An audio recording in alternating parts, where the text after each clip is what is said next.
আমাদের ধর্মেই আছে 5টা জিনিসকে রক্ষা করা। সেই 5টা জিনিস কি কি? এক হচ্ছে আত্মরক্ষা, দেশ রক্ষা, নারী রক্ষা, ধর্ম রক্ষা, গাভী রক্ষা। দেখুন আমরা কোনগুলো রক্ষা করতে পারছি। আসলে কিছুই পাচ্ছি না, কারণ আমরা একাট্টা নেই। আমরা সব এক জায়গায় হই।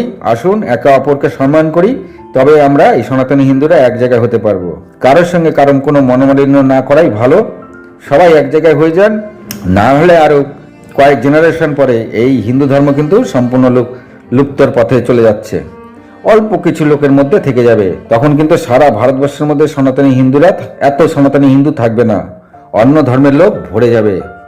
তাই এক জায়গায় থাকুন আর নিজেদেরকে রক্ষা করার অঙ্গীকার করুন। চলুন শুরু করি। যখন পাণ্ডব তথা লোমশিষি তীর্থযাত্রায় বেরিয়ে চলতে চলতে উদ্দালকের আশ্রমে এসে পৌঁছান, ওইখানে ঋষি অষ্টবকরের কথা লোমশিষি বলতে শুরু করলেন। তারপরে যখন বরুণ পুত্র বন্দিনকে হারিয়ে দিলেন, 12 বছরের বালক অষ্টবক্র, তখন বন্দিন জল সমাধি নেওয়ার আগে সব ঋষি সহ অষ্টবক্রের পিতা কহরকে সরোবর থেকে ফিরিয়ে দিলেন। বন্দিনকে হারিয়ে দেওয়ার পরে বন্দিন অষ্টবক্রের পিতা কহরকে সেই সরোবর থেকে অষ্টবক্রকে ফিরিয়ে দিলেন। আজ অষ্টবক্রের জীবনে অতি আনন্দের দিন। তিনি তার পিতাকে আজ 12 বছর পর প্রথম দেখলেন, মানে জন্মের পরে কোনোদিনই দেখেনি, তিনি প্রথমেই দেখলেন। তিনি তার পিতার কোলে বসে আদর খেতে চান, আর এদিকে শ্বেতকেতু ভারী আশ্চর্যভাবে সবকিছু দেখতে থাকলেন। তারপরে কহর পুনরায় জীবন ফিরে পেয়ে রাজা জনককে বন্দনা করতে থাকলেন। তখন রাজা জনক জানতেন ঋষি কহর কিছু অর্থের জন্য বন্দিনের সঙ্গে তর্ক করেছিলেন, তাই রাজা জনক বন্দনা দেখে তাকে বন্দনা করাতে তিনি ভারী খুশি হন। তখন রাজা জনক কহরকে অনেক ধনরত্ন প্রদান করলেন। কহর এতে ভারী খুশি হলেন, কিন্তু তিনি জীবন ফিরে পেয়ে পুত্র অষ্টবক্রের সঙ্গে করা তার অপরাধ বোধ হচ্ছিল।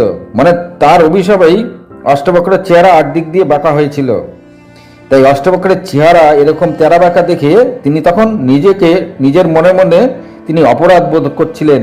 তিনি অষ্টবক্রের জ্ঞান ও ধর্মচারণ দেখে নিজের ওপর তার তখন খুবই রাগ হচ্ছিল। মানে কহর যে অষ্টবক্রকে অভিশাপ দিয়েছিলেন যে ভূমিষ্ঠ হওয়ার পরে তুমি 8 দিক থেকে তেরা বাঁকা হবে, তাই এখন নিজের পুত্র অষ্টবক্রের সেই তেরা বাঁকা চেহারা দেখে তিনি নিজেকেই নিজে দোষারোপ করতে থাকেন আর নিজের উপরেই রাগ করতে থাকেন যে আমি কি করেছি। আজ অষ্টবক্রের এই জ্ঞান দেখে তিনি একদম আশ্চর্য হয়ে যান, তার জ্ঞানের জন্যই তিনি ফিরে এসেছেন।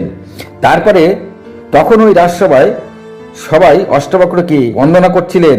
কহর তখন তার পুত্রকে জড়িয়ে ধরলেন। তখন তার 2 চোখে জল, পুত্রের এমন তেরাবাঁকা শরীর এখন যেন তার মনের মধ্যে সূচের ন্যায় কাটার মতন মনে হচ্ছিল। মানে তিনি তার পুত্রকে জড়িয়ে ধরেছেন, কিন্তু পুত্রের এরকম তেরাবাঁকা শরীর তার মনের মধ্যে সূচের ন্যায় কাটার মতন বিঁধছিল। এ তিনি কি করেছেন? এইটা তিনি ঠিক করেনি। তিনি তখন তার যে ভুল করেছিলেন সেই ভুলের বুঝতে পারলেন। তিনি তারপরে ঠিক করলেন খুব শীঘ্রই তিনি তার পুত্রকে ঠিক করে দেবেন। তারপরে রাজা জনক মহা ধুমধাম করে অষ্টবক্র, কহর ও শ্বেতকেতুকে বিদায় করলেন। তাদের তিনি বিদায় করার সময় হাতি ঘোড়া দিয়ে মহা ধুমধাম করে রাজরাজাদের মতন উদ্দালকের আশ্রমের উদ্দেশ্যে বিদায় দিলেন। আর এদিকে উদ্দালক এইসব যা ঘটনা ঘটেছে এসব সব আগেই জেনে গেছিলেন। তখন তিনি আর তার পুত্রী সুজাতা তাদের বন্দনা করার জন্য আশ্রমের বাইরেই দাঁড়িয়েছিলেন। আর অষ্টবক্র, কহর, শ্বেতকেতু হাতির পিঠ থেকে নেমে এলেন। আজ বড়ই আনন্দের দিন। উদ্দালক কি ভাবলেন? আজ বড়ই আনন্দের দিন, সব হাতির মধ্যে চড়ে এসছে। এদিকে কহর দেখলেন তার স্ত্রী সুজাতাকে যেন সেই উজ্জ্বল ভাব আর নেই। দেখুন কহর তার স্ত্রীর দিকে খুব মন দিয়ে শুনবেন সনাতনী ভাই বোনেরা। এখানে দেখুন কহর তার স্ত্রীর দিকে, সুজাতার দিকে যখন তিনি তাকালেন, তিনি দেখলেন তার সুজাতার চেহারায় যে উজ্জ্বল ভাব ছিল সেটা এখন আর নাই। তিনি যেন কত বুড়ি, কত খারাপ লাগছে তাকে দেখে। কহর কি দেখলেন যে সুজাতার শরীরের মধ্যে একটা উজ্জ্বল ভাব, একটা চটপটে ভাব, মুখে হাসি, সেসব এখন সুজাতার মধ্যে নেই। সুজাতা আনন্দ করে বাইরে দাঁড়িয়ে আছে ঠিকই, কিন্তু তার শরীর তাকে বলে দিচ্ছে সে ভালো নেই, মনের দিক থেকে না, শারীরিক দিক থেকে না। কহর তার স্ত্রীকে দেখে, তার পুত্রকে দেখে যতটা খারাপ লেগেছিল ঠিক ততটাই তার স্ত্রীকে দেখেও তার খারাপ লাগলো। তিনি যেন বুড়ি, খুবই বয়স্ক হয়ে গেছে। এসব দেখে কহরের আরো অনেক খারাপ লাগতে থাকলো। এই সবই তার জন্য হয়েছে। গিয়েছিলেন তিনি, তখন স্ত্রীকে দেখে তিনি ভাবলেন সেখান থেকে তিনি গিয়েছিলেন কিছু অর্থ সংগ্রহ করতে। আজ 12 বছর পর তিনি ফিরলেন। তখন তিনি স্ত্রী সুজাতা ও পুত্রকে সম্পূর্ণ ঠিক করবেন বলে মনস্থ করলেন। তারপরে তিনি সমস্ত কিছু আশ্রমে ঢোকার পর সমস্ত কিছু ঠিকঠাক হয়ে যাওয়ার পরে তিনি একদিন অষ্টবক্র আর নিজের স্ত্রী সুজাতাকে নিয়ে সামাঙ্গা নদীতে নিয়ে এলেন। তারপর তিনি তাদের দুজনের গিয়ে দাঁড় করিয়ে একটা মন্ত্রপুত জল দিয়ে অভিষ্ট করালেন। তারপরে বললেন, যাও তোমরা দুজন ওই নদীতে স্নান করো। নদীর নাম কি? সামাঙ্গা নদী।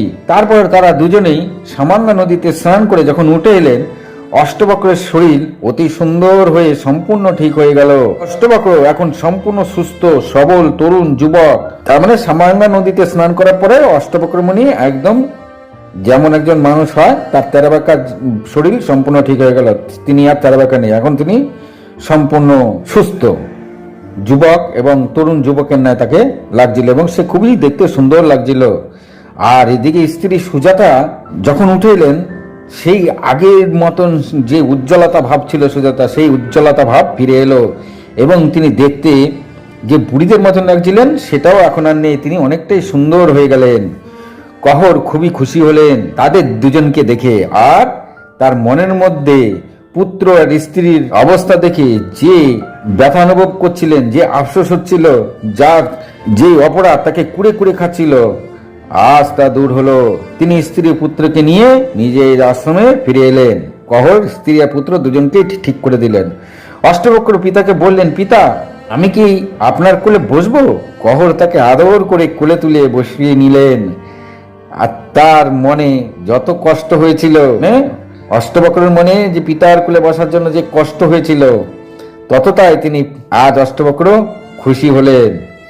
আর পুত্রের যে কষ্ট, পিতাকে ছাড়া যে তিনি 12 বছর বড় হয়েছেন, এই যে পিতার যে মনে, কহরের মনে যে কষ্ট, পুত্র স্নেহের যে কষ্টটা তার ছিল কহরেরও সেই পুত্র স্নেহ ফিরে এলো। আর তিনি তার পুত্রকে আদর করতে থাকলেন আর খুবই স্নেহ করতে থাকলেন এবং তার মনের কষ্ট, কহরের মনেও কষ্ট ছিল, সেই কষ্ট, কহরের মনের কষ্ট দূর হলো। খুব মন দিয়ে শুনবেন সনাতনী ভাই বোনেরা। আমি নিত্য প্রতি রাত্রি 9টার পরে মহাভারতের কখন কখন কি কথা হয়েছিল তা আপনাদেরকে আমি জানিয়ে যাব। এই এপিসোডের পরে মহাভারতের কথা কিন্তু কিছুদিন বন্ধ রেখে পুরো অষ্টবক্র গীতার কথা বলবো। অষ্টবক্র গীতার পর অষ্টবক্রের বিবাহ বৃত্তান্ত বলবো, তারপরে আবার লোমশ ঋষি পাণ্ডবদের তীর্থযাত্রা শুরু হবে। যেহেতু অষ্টবক্রের কথা লোমশ ঋষি বলছিলেন, তাই এখানে পুরো বৃত্তান্ত নেই। কিন্তু আমি অন্য শাস্ত্র থেকে অষ্টবক্রের আদি থেকে অন্ত যা যা আছে, যা যা আমি অন্য শাস্ত্র থেকে পেয়েছি, তাই অষ্টবক্রের পুরো কথা না বললে পুরো এই অষ্টবক্রের কথাটা অধুরা থেকে যাবে। তাই অষ্টবক্রের কথার সময় আমি অষ্টবক্র গীতা এপিসোড হিসাবে আপনাদেরকে আমি জানিয়ে যাব। চলুন তারপর কি হলো জেনে নিই আমরা। লোমশ ঋষি যখন অষ্টবক্রের কথা বলে গেলেন, তখন সবাই ভারী আশ্চর্য হলেন। তখন যুধিষ্ঠির বললেন, ভগবান এই নদী কি সামাঙ্গা নদী? তখন লোমশ ঋষি বললেন, রাজন এই নদীর আরেকটি নাম আছে, এর নাম মধুবিলা নদী। এখানে তোমরা সবাই স্নান করো। এই নদী অতি পবিত্র। এই নদীতে অষ্টবক্র স্নান করার পরে এই নদী পবিত্র হয়ে আছে, মানে অষ্টবক্র মুনি যেদিন স্নান করেছে তারপরে এই নদী পবিত্র হয়ে আছে তারপর থেকে। তখন যুধিষ্ঠির সহ সবাই সেই সামাঙ্গা নদীতে স্নান করলেন। এই সামাঙ্গা নদীর আরেকটি নাম কি বললেন? মধুবিলা। তাহলে এই নদীর আরেকটি নাম আছে মধুবিলা। কত সুন্দর নাম। তারপরে লোমশ ঋষি ও পাণ্ডবরা আবার সেখান থেকে চলতে শুরু করলেন। তারপরে লোমশ ঋষি আরেকটি ক্ষেত্র দেখিয়ে বললেন, রাজন এই ক্ষেত্রের নাম কর্দমিল। এখানে রাজা ভরতকে অভিষেক করা হয়েছিল এবং তারপরে রাজা ভরত এই ক্ষেত্রে যজ্ঞ করেছিলেন।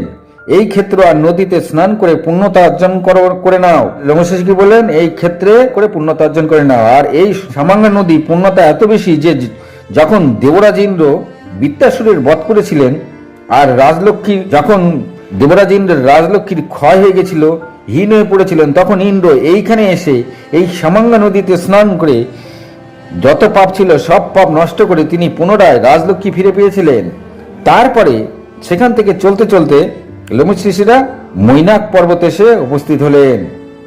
সেখানে তিনি বিনশন তীর্থ নামে এক তীর্থ সবাইকে দেখিয়ে সবাইকে সেই তীর্থ দর্শন করালেন। তো তীর্থের নাম কি? বিনশম তীর্থ। যে সে দৃশ্য অতি মনোরম ছিল। আর তার পাশেই একটি সুন্দর পর্বতমালা দেখিয়ে লোমশ ঋষি বললেন, এই পর্বতকে কনমল পর্বত বলে। এই পর্বতের সুন্দরতা অনেক ঋষিকেই আকর্ষণ করে। তা পর্বতের নাম কি? কনমল পর্বত। এই পর্বতমালার সবসময় শান্তি বিরাজ করে। তাহলে লোমশ ঋষি একটা পর্বতমালা দেখিয়ে বললেন এর নাম কনমল পর্বত। আর এই পর্বতমালা সবাই ঋষিকে আকর্ষণ করে। কেন? কারণ এই পর্বতমালা সবসময় শান্তি বিরাজ করে। মানে ওই পর্বতমালায় তার মানে লোক কেউ আসে না বলেই সেখানে শান্তি বিরাজ করে। মানে লোক নির্ঝুম চুপচাপ থাকে, শান্তি যাকে বলে। এখানে কোনো কোলাহল নেই। তারপরে তারা সবাই সেই পর্বতমালা দর্শন করে চলতে চলতে মহা পবিত্র গঙ্গা নদীর দর্শন পেলেন। তাহলে সেখান থেকে তারা আবার চলতে শুরু করলেন। তারপরে তারা গঙ্গা নদীকে দেখতে পান। সেই গঙ্গা নদীর সামনে এসে সবাই গঙ্গা নদীতে পবিত্র গঙ্গা নদীর সামনে এসে উপস্থিত হলেন। প্রাচীনকালে এখানে ভগবান সনত কুমার সিদ্ধি লাভ করেছিলেন। লোমশ ঋষি কি বললেন? সেই গঙ্গাকে দেখিয়ে যে এই স্থানে প্রাচীনকালে সনত কুমার সিদ্ধি লাভ করেছিলেন। যাও আর তোমরা সবাই এই পরম পবিত্র গঙ্গা নদীতে স্নান করো এবং সেখান থেকে পুণ্যতা অর্জন করো। লোমশ ঋষি যুধিষ্ঠির সহ সমস্ত ব্রাহ্মণ ও পাণ্ডব সবাইকে বললেন, যাও আজ এই ক্ষেত্রে যে গঙ্গা নদী আছে এইখানেই তোমরা সবাই গঙ্গা নদীতে স্নান করে পুণ্য অর্জন করো। কারণ এইখানে প্রাচীনকালে সনত কুমার সিদ্ধি লাভ করেছিলেন, তাই এই ক্ষেত্র অতি পবিত্র। লোমশ ঋষি সবাইকে স্নান করার আজ্ঞা দিলেন সেইখানে। আজ এই পর্যন্তই। ভালো লাগলে লাইক কমেন্ট শেয়ার করবেন। আরো 10 জনকে শোনার ব্যবস্থা করে দিন। আমি এই ভিডিও সনাতনী হিন্দুদের জন্য করে থাকি। সঠিক কথা জানুন। যত গোজামিল কথা আছে, অনেক বইতে গোজামিল লেখা আছে, সেগুলোকে ভুলগুলি আপনারা নিজেরাই ধরুন আর যুক্তি দিয়ে বিচার করুন। ভালো লাগলে লাইক কমেন্ট শেয়ার করুন। ভালো থাকুন, সুস্থ থাকুন। নমস্কার।